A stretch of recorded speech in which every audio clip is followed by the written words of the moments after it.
우리는 농사를 이제 지을 때 모내기 모판에다가 먼저 이제 싹을 자라게 해서 이제 모내기를 이제 하게 되죠. 그리고 나서 또 김을 메고 해가지고 이렇게 아주 가지런히 잡초가 나지 않게 그렇게 우리가 농사를 짓습니다. 근데 반면에 이스라엘의 농사는 씨를 뿌리고 그리고 나서 이제 그곳에서 이제 그 곡식이 자라도록 이제 하는 것을 볼 수가 있죠. 그리고 나서 우리나라 사람처럼 그렇게 부지런하게 잡초들을 뽑아주고 가지런히 이렇게 농사를 짓지 않습니다. 이제 가을이 되고 추수 때가 되면은 당연히 뭐 김을 매주지 않았고 또 잡초를 다 일일이 뽑아주지 않았고 가지런히 하지 않았기 때문에 이렇게 꼭 알곡과 가라지가 함께 이제 자라게 됐던 것을 이제 볼 수가 있죠. 그래서 추수 때가 되면은 항상 농부는 이제 알곡과 가라지를 이제 구분했던 것인데요. 마찬가지로 오늘 말씀에도 두 종류의 이제 추수를 이제 말씀하고 이제 계십니다. 오늘 말씀에서 두 종류의 이제 추수를 말씀을 이제 하시는데 하나는 곡식의 추수이고요. 하나는 포도의 추수입니다. 오늘 말씀에 보시면은 14절에 흰 구름이 있는데 그 구름 위에 인자 같은 분이 앉으셨다. 이제 이렇게 이제 말씀합니다. 앉으셨다라고 하는 그런 표현은 다스린다라고 하는 그러한 표현입니다. 인자 같은 분, 다시 말하면 다니엘서에서 말씀하시듯이 바로 그분은 이제 예수님이신 거죠. 구름 위에 앉으신 인자 같은 분이라고 하는 말씀의 의미는 이스라엘에서 구름이 의미하는 것은 바로 하나님의 그 임재와 하나님의 그 통치의 자리를 말씀하고 있는 건데요. 이 구름 위에 인자 같은 분이 이제 앉으셨습니다. 우리 예수님이 다시 오시는 날 구름 타고 오시리라라고 이렇게 이제 말씀하시잖아요. 그래서 흰 구름이 있다라고 하는 이 말씀, 검은 구름이 아니고요, 흰 구름이 의미하는 것은 다시 말해 우리를 구원하실 그 예수님이 아주 큰 하나님의 은혜와 빛으로 그렇게 우리에게 오신다, 그렇게 라는 것을 의미하는 것입니다. 근데 그 머리에는, 인자 같은 분의 머리에는 금면류관이 있다, 이제 이렇게 이제 말씀하십니다. 금면류관, 다시 말해 승리하신 우리 예수님의 이제 모습을 이제 상징하는 거죠. 여기 면류관이라고 하는 것은 이제 스테파노스를 의미하는 것입니다. 경주자가 경주를 마쳐서 마지막에 쓰는 그러한 그 월계관을 의미하는 것인데요. 그래서 금면류관이다라고 하는 것은 승리하신 예수님이 금면류관을 쓰시고 구름 위에 앉으셔서 계시는 모습을 이제 보게 됐던 거죠. 근데 그 손에는 아주 예리한 낫을 이제 갖고 계십니다. 예리한 낫을 갖고 계신 이제 그 예수님께 한 천사가 성전으로부터 나와 이제 이렇게 이제 말씀하거든요. 큰 음성으로 이제 말씀드립니다. 당신의 낫을 휘둘러 거두소서라고 얘기해요. 땅의 곡식이 다 익어 거둘 때가 이르렀습니다라고 말씀하고 이제 있습니다. 여기서 우리는 여기 곡식은 이제 아주 알이 꽉꽉 찬 그런 알곡임을 우리가 알 수가 이제 있는 것이죠. 이제 벼곡식이 이제 아주 꽉 차서, 알이 꽉 차서 그 알곡이 이제 거두어질 때가 되었음을 말씀하고 이제 있는 것입니다. 그래서 16절에 구름 위에 앉으신 분이 낫을 땅에 휘둘러 땅의 곡식이 이제 거두어지니라라고 이렇게 이제 말씀하고 계세요. 우리가 오늘 말씀을 통해서 한 가지 이제 주목할 것이 있어요. 그게 뭐냐면 15절에 다른 천사가 성전으로부터 나와 이렇게 얘기하잖아요. 17절에도 보면 또 다른 천사가 하늘에 있는 성전에서 나오는데 라고 이렇게 말씀합니다. 곡식을 거둘 때도 그러시고 또 땅의 포도를 거둘 때도 동시에 다 천사가 성전에서부터 나온다. 여기서 말하는 성전은 땅의 성전이 아니고 이제 하늘의 성전을 말하는 거예요. 이 성전에서부터 나왔다. 이제 이렇게 말씀하고 계시는데요. 베드로전서 4장 17절에 보시면은 하나님의 집에서 심판을 시작할 때가 되었나니라고 말해요. 그러니까 하나님의 심판은 하나님의 집에서부터 시작된다. 이제 이렇게 사도 베드로는 이제 말씀하고 있거든요. 만일 우리에게 먼저 하면 하나님의 복음을 순종하지 아니하는 자들의 그 마지막은 어떠하며라고 이렇게 말씀하고 계세요. 다시 말하면 지금 오늘 여기 먼저 곡식을 거두죠. 곡식을 먼저 거두고요. 그리고 나서 이제 포도를 또 낫을 들어 또 추수하는 것을 이제 볼 수가 있습니다. 다시 말해서 오늘 이 말씀, 이 추수의 마지막 추수의 광경은 하나님의 심판의 광경을 말씀하고 계시는 것입니다. 근데 참 놀랍죠. 오늘 말씀에 보시면은 14절 끝에 이 인자와 같은 분 금면류관을 쓰신 이 예수님이 손에 낫을 가졌는데 그 낫이 아주 예리하다고 이렇게 말씀하고 계시잖아요. 17절에 보면 또 다른 천사가 하늘에 있는 성전에서 나오는데 역시 예리한 낫을 가졌다. 이제 이렇게 말씀하고 계십니다. 여기서 예리하다는 것, 이것은 낫이 무디지 않다는 거예요. 그래서 곡식을 거둘 때 하나도 빠짐없이 다 거두게 된다라고 하는 것을 의미하는 것입니다.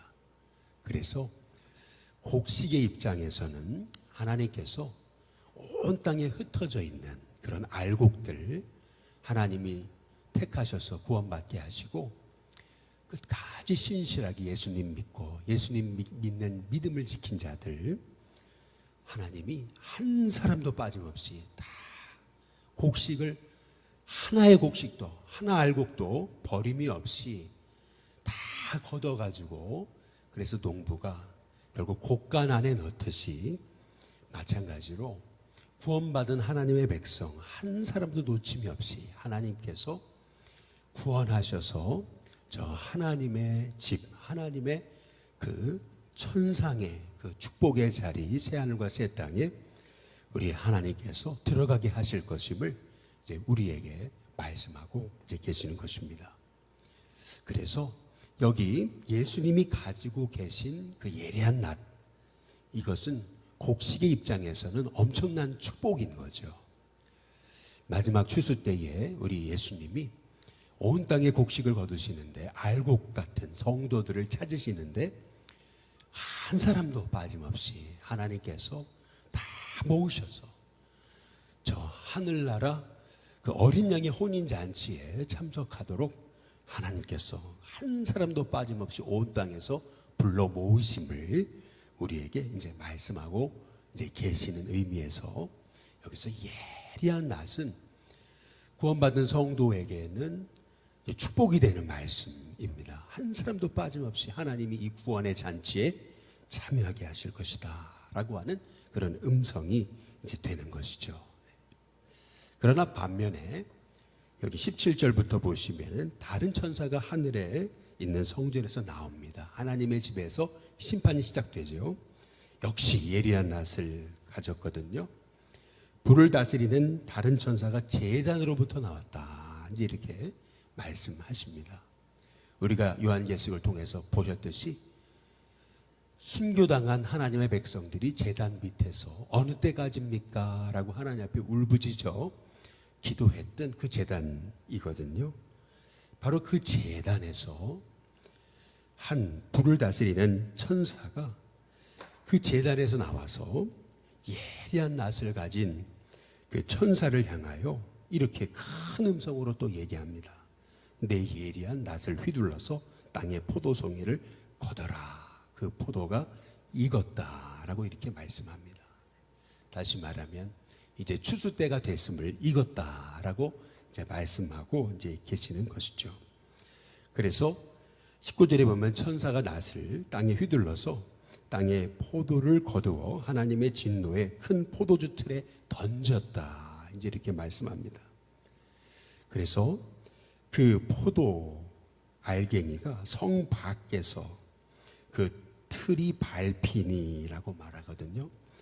틀에서 피가 나서 말 굴레까지 닿다. 이제 이렇게 말씀하는데 그게 1600 스타디온에 퍼졌다. 이제 이렇게 말씀하고 계십니다. 제가 조지아 그리고 아르메니아 이제 이런 데 가보니까 집집마다 이제 포도를 이제 틀을 만들어서 밟고 포도즙을 짜고 그리고 그것을 모아다가 이제 포도주를 만드는 그러한 바이너리들이 있는 것을 이제 봤습니다.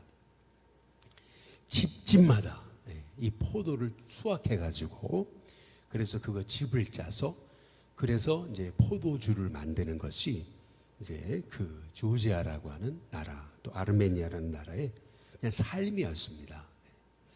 그들에게 있어서 이렇게 포도송이를 거둬서 그거를 발로 밟아 이제 즙을 짜내고 그리고 그것을 모아다가 이렇게 포도주를 만드는 것은 이제 전혀 낯선 광경이 아닌 거죠. 마찬가지로 이스라엘에게 있어서 이제 포도송이를 거둬서 그거를 포도 이 즙 틀에다 넣어서 발로 밟아가지고 다 그거를 으깨서 그래서 포도즙을 짜내는 거 이제 이것은 이스라엘 사람들에게는 아주 익숙한 이제 광경입니다. 이제 추수 때 마지막 추수 때에 포도송이를 거두는데 그게 그 포도즙 틀에 이제 넣고 이제 밟는데 오늘 여기 말씀해 보니까 그 포도주 틀이 하나님의 진노의 큰 포도주 틀이다라고 이렇게 이제 말씀하고 계십니다. 다시 말하면 이 포도송이는 하나님을 부인하고 예수님을 대적하고 그리고 그 큰 음녀에게 그렇게 속아서 마귀 악한 용들에게 그렇게 미혹돼서 그렇게 넘어지고 하나님께 불순종했던 그러한 세상의 땅의 사람들을 이제 말하고 있는 거죠. 복음을 부인하고 또 성도를 핍박했던 그러한 영혼들, 그 영혼들이 결국에는 하나님의 추수의 날에 포도송이처럼 여기 예리한 낫이라 그랬거든요. 여기서 또 예리한 낫은 다시 말하면 한 사람도 빠짐없이 하나님께서 다 거두어 가지고 그래서 진노의 그 포도주 틀에 넣어서 다 밟히게 하신다라고 이렇게 말씀하시는데요. 그 포도주 틀이 밟히는데 이 포도주가 이제 밟게 되면은 빨간 빛이 나잖아요. 그 빨간 빛이 이제 옷에 튀고 그러면 온 옷이 이제 빨개지는 거예요. 그런데 그것이 말 굴레까지 닿다. 이제라고 하는 것은 다시 말하면은 이렇게 온 땅에 정말 강같이 그렇게 피가 완전 가득하게 됐음을 이제 말하고 있는 것입니다. 더구나 1600 스타디온에 이제 퍼졌다라고 이렇게 말씀하고 이제 있는 것인데요. 1 스타디온은 약 한 192m 정도 되는 길이라고 합니다. 소위 스타디온은 우리가 말하는 운동 경기장 스타디움이라고 하는 그 말이 이 스타디온이라는 단어에서 나온 것인데요. 한 운동 경기장의 거리, 이제 그것이 192m 정도 되었다라고 하는 것입니다. 그래서 이 1600 스타디온이라고 하는 것을 계산해 보니까 이것이 온 이스라엘 땅을 의미하는 것을 이제 알 수가 있는 것입니다. 다시 말하면 하나님의 심판이 온 이스라엘에게 임했음을 말씀하고 계시는 건데요. 또한 동시에 1600 스타디온이라는 말은 4416, 1600, 4416, 4라고 하는 단어는 성경에서 천사가 네 곳에 이렇게 네 천사, 네 곳에 있다, 동서남북에 있다라고 하는 의미는 사방을 의미하는 것입니다. 그래서 4 곱하기 4, 4416. 다시 말하면 온 땅을 얘기하는 것이죠. 그래서 4416에 10 곱하기 10이면 100이잖아요. 1600이 되는 것입니다. 10은 완전수를 얘기하는 거죠. 온 땅에 그러한 권세자들, 온 땅의 영혼들을 얘기하는 것입니다. 다시 말해서 1600 스타디온이라고 하는 것은 바로 하나님의 심판이 바로 이 땅, 온 땅 가득히 사방에 가득히 임하게 될 것임을 이제 말씀하고 계시는 것이죠. 결국 오늘 이 말씀을 통해서 두 종류의 추수가 마지막 때에 있음을 알 수가 있습니다. 마태복음 3장에서 알곡은 곶간 안에 넣고 가라지는 결국 불태워 이제 버리잖아요. 마찬가지로 오늘 말씀에도 이제 그런 말씀이죠. 하나님이 결국 알곡 성도들, 그 알곡 성도는 예리한 낯을 가지고 한 영혼도 빠짐없이 하나님이 다 모아서 그 하나님의 어린 양의 혼인 잔치에 참여해서 그 구원의 축복, 구원의 은혜를 이제 누리게 하시는. 그래서 마지막 추수 때란 구원받은 성도에게는 이거는 축복의 때라고 하는 것을 우리에게 말씀하고 계시는 거죠. 그래서 주님이 다시 오신다는 것은 성도에게 가장 큰 기쁨이고 축복이고, 그리고 마지막 최후 승리의 잔치에 참여하는 날이라고 하는 것입니다. 근데 반면에 하나님을 부인하고 예수님을 부인했던 영혼들에게 있어서는 그 날은 이 포도송이 알갱이가 다 땅에 짓밟혀 가지고 그것이 사방에 튀고, 그런데 그 피가 아주 얼굴 머리 끝까지 올라와서 그래서 그것이 온 땅에 가득하게 그렇게 아주 두렵고 무섭게 그렇게 심판이 임하듯이 바로 이 땅에 하나님을 부인하고 예수님을 부인했던 영혼들에게는 그 추수의 날은 심판의 때, 그 날은 모든 것이 결국에는 결산하는 때임을 이제 우리에게 말씀하고 이제 계시는 것입니다. 구원에는 항상 중간지대, 회색지대가 없습니다. 구원에는 이것도 아니고 저것도 아닌 것이 없어요. 구원에는 생명이냐 사망이냐 둘 중에 하나인 것이죠. 믿음에는 이것도 아니고 저것도 아닌 것은 없어요. 믿음에는 구원이냐 아니면 심판이냐 둘 중에 하나인 것입니다. 그래서 우리가 예수님을 믿는다는 것, 이제 이것은요 우리에게 있어서 얼마나 큰 축복이고 얼마나 큰 복인지요. 오늘 이 요한계시록의 이 두 추수의 모습을 통해서 우리가 이 땅에서 예수님을 믿고 또 예수님을 전하고 또 그 말씀대로 우리가 산다라는 것, 이것이 얼마나 큰 축복인가라고 하는 것을 우리가 깨달아 알 수가 있는 것입니다. 이 땅에서 예수님을 믿고 의지하다가 때로는 고난도 당하고 핍박도 당하고 어려움도 당하고 때로는 수치도 당하고 비웃음도 당하고 눈물 지을 때가 많지만은, 그러나 결국 마지막 추수 때 우리 주님이 결산하시는 날이 있다라고 하는 것을 우리가 깨닫는다면은 오늘 우리가 흘리는 눈물, 우리가 오늘 하나님 말씀 앞에 서서 믿음으로 살다가 당하는 어려움과 고난은 고난이 아니라고 하는 것이죠. 오히려 이 고난은 복음을 위해서 우리가 마땅히 이 땅에서 싸워야 될 영적 싸움인 것이고, 또 우리가 이 땅에서 복음을 전한다는 것은 결국 이렇게 죽어가는 영혼에게 참 생명을 전한다는 그런 엄청난 축복의 길이라고 하는 것을 오늘 말씀을 통해서 우리가 알 수가 있습니다. 마지막 그 추수의 날, 예리한 낯을 들어가지고 알곡을 추수하시고 또 포도 송이를 추수하시되, 알곡은 모아서 곡간 안에 넣으시지만 그러나 그 포도 송이는 진노의 포도주 틀에 넣어져서 짓밟혀서 결국에는 최후 마지막 심판에 이르게 될 것임을 우리가 생각한다면은, 오늘 우리가 이 믿음의 선한 싸움, 이 경주에서 우리가 신실하게 믿음을 지키고 살아간다는 것, 이것이 얼마나 복된 일인가라고 하는 것을 이제 우리가 깨닫게 됩니다. 오늘 우리가 이 말씀을 통해서 우리는 분명 추수 때가 있음을 우리는 확신하면서 살아가게 됩니다. 결국 주님 오시는 날이 있다. 그리고 주님 오시는 날은 구원받은 하나님의 백성에게 있어서 엄청난 큰 축복의 때다라고 하는 것을 깨달아 알게 되는 것이고요.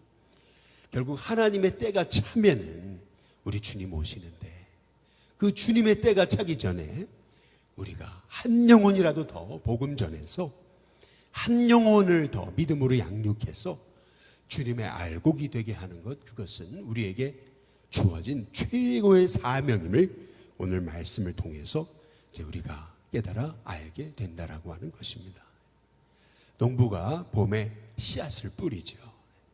그리고 나서 봄이 지나고 여름이 지나고 가을이 되면 모든 곡식이 다 익어서 결국에는 농부가 추수의 낫을 들어서 추수하게 되듯이 이 땅도 마찬가지라는 것입니다. 결국에는 주님의 추수의 때가 있다. 우리 주님이 오신다. 우리 주님이 반드시 구름 타고 오실 텐데, 주님 오시기 전 우리가 이 땅에서 복음 전하고 생명 전하고 영혼 살리고 생명 일으키고 하는 것이 얼마나 소중한 일인지 오늘 말씀을 통해서 우리가 다시 깨닫게 되는 것입니다. 저와 여러분의 인생에서 반드시 추수 때는 있다라고 하는 사실을 우리가 깨달으면서 이 땅에 복음을 모르고 살아가는 것, 예수님 모르고 살아가는 것이, 그것이 결국 하나님의 심판의 진노의 포도주 틀에 던져지는 그러한 너무나 불쌍한 영혼들임을 우리가 생각하면서 이 말씀의 이 엄중한 하나님의 이 두 추수를 생각하면서 오늘 우리가 이 땅에서 복음 전하고 또 믿음 지키고 또 예수님 증거하며 살아가는 인생이 된다라는 것, 이것은 우리에게 주어진 이 마지막 최후의 최고의 사명임을 우리가 깨달으면서 저와 여러분이 이 마지막 때 한 영혼 한 영혼에게 생명 전하고 다시 오실 예수님을 전하며 살아가는 저와 여러분이 다 될 수 있게 되기를 주님의 이름으로 축복합니다.